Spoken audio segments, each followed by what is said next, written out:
रामायण क्या है? एक रात की बात है। माता कौशल्या जी को सोते में अपने महल की छत पर किसी के चलने की आहट सुनाई दी। नींद खुल गई। पूछा कौन है?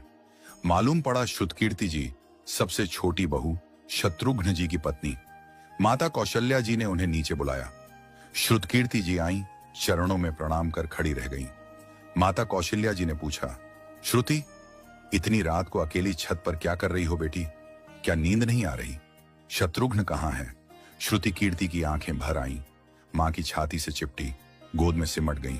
बोली, मां, उन्हें तो देखे हुए 13 वर्ष हो गए। उफ! कौशल्या जी का हृदय कांप कर झटपटा गया। तुरंत आवाज लगाई। सेवक दौड़े आए।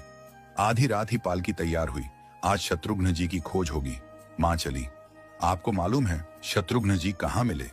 अयोध्या जी के जिस दरवाजे के बाहर भरत जी नंदीग्राम में तपस्वी होकर रहते हैं, उसी दरवाजे के भीतर एक पत्थर की शिला है। उसी शिला पर अपनी बाह का तकिया बनाकर लेटे मिले। मां सिराहने बैठ गईं, बालों में हाथ फिराया तो शत्रुघ्न जी ने आंखें खोली। मां! उठे, चरणों में गिरे।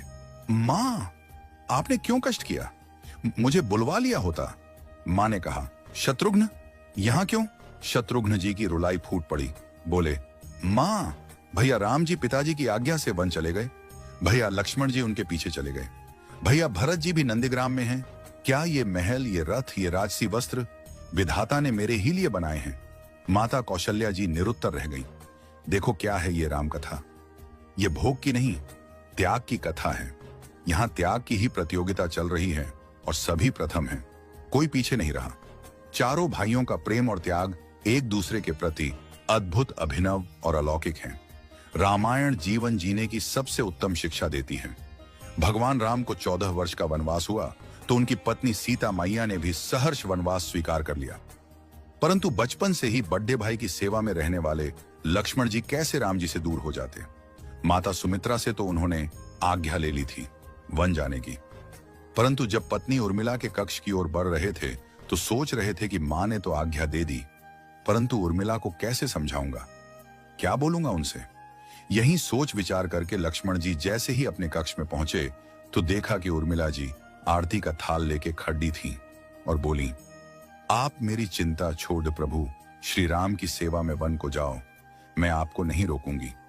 मेरे कारण आपकी सेवा में कोई बाधा ना आए, इसलिए साथ जाने की जिद भी नहीं करूंगी।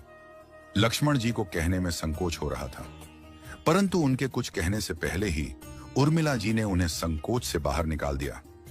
वास्तव में यही पत्नी का धर्म है। पति संकोच में पड़े उससे पहले ही पत्नी उसके मन